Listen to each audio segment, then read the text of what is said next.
It happened 2 years ago, Simchas Torah, and they had a minyan in the Sefer Tower. Mordechai Fishman was the gabbai of that minyan. It was a group of about 30 families and some bachrim that attended as well, and we were dancing. It was Labor Day. We had a great time. And suddenly, as they were dancing around and around, one of the people holding the Sefer Torah bumped into somebody else. And all of a sudden, the Sefer slips out of his hand and falls down to the floor. And we all look down and we're like, oh my goodness. Now you could imagine going from Simchas Torah to Tisha B'Av in just a minute. Everybody stopped dancing. And everybody looked at that fellow who had just dropped the Sefer Torah. And the fellow turned white. He ran out of shul. The second that happened, was in shock, was totally very, very depressed. Nobody knew what to do. Everybody knew it's trouble. It means we have to fast, we have to give tzedakah, we're gonna die, who knows what's gonna happen. People weren't sure what to do. Some people were debating, they were in the shul. Were they looking? Were they not looking? Some people were outside, 1 foot in, 1 foot out. Everyone was trying to find a way that they weren't actually there at the time. But we knew that we were actually dancing. It was in front of us. It happened just right there. And we were just in total shock. Mordechai Fishman decided, you know what? We can't allow this mistake to ruin the atmosphere of Simchas Torah. We have to get everybody back into it. So he tried as hard as he could to start dancing again and start singing again. Ashreinu, matov chalkeinu, manoim garolei. But nobody was into it anymore. It was over. Everybody was just dragging along. Nobody wanted to dance. So he finished up the akafas quickly, and then he decided, you know what?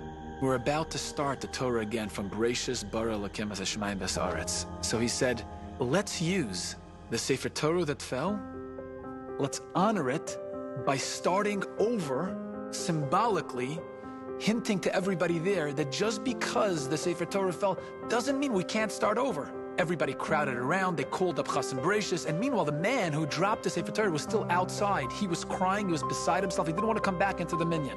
As the fellow who's supposed to have the aliyah approaches, and he gets up there, and he makes the bracha.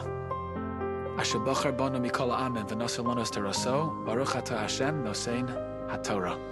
Amen. They open the Torah, and the Balkorah doesn't start. He's quiet.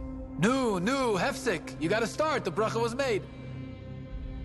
And he starts motioning to people, he says, come here. The Balkorah says, what is this? We're like, what do you mean? He's like, there's no Bereshis bara. What? We all take a peek inside the Sefer and we see that there's nothing there. The words Bereshis bara are missing. They're not there. Which means that the Sefer Torah that fell wasn't even a Sefer Torah. It wasn't a puzzle Sefer Torah. It was never filled in. It's like a chumash. We wrapped the Sefer up and we just ran 5 mispalim out to the one who dropped the Sefer. And we're like, you won't believe this. He's like, what? Just leave me alone. He says, no. A Sefer never fell. And they brought him back and the guy breathed a sigh of relief, thinking to himself, wow, all right, that was a close call. There was one Israeli fellow in the building that knew the owner of the Sefer Torah, who wasn't present in the minyan. And the owner of the Sefer Torah was also Israeli. So this Israeli fellow calls the owner that day, literally like a couple of minutes later, and he says, did you know that your Sefer Torah is puzzle? It's not even a Sefer Torah. And he says, what are you talking about? It's not a Sefer. I have 3 computer checks. People checked it 5 times. It's impossible. What are you talking about? And he says, Menachem, it's missing Bereshis bara Elokim. So he thinks to himself and he says, oh my goodness, I just remembered. When I commissioned the Sefer to write the Torah, the custom is that he leaves a couple of words at the end for people to write it in before the Achnasa Sefer Torah. The Sefer called me and he said, some people like to fill in both bookends of the Torah. So before I write it, I want to let you know, I'm going to leave the first couple of words blank so you can fill in the bookends of the Torah. And when they came to the Achnasa Sefer Torah, they totally forgot that they left that first beginning out. When the man dropped the Sefer Torah, he thought it was a kosher Sefer Torah. He thought it was a perfect Sefer Torah. And that's why he got so upset. He was so embarrassed. He was so devastated because of it. As soon as he realized the Sefer Torah wasn't perfect, and because of him dropping it, as a result of the fall, the Sefer Torah became better, he was relieved. If we can take that message into our own lives and realize that we are not perfect either, we are a work in progress.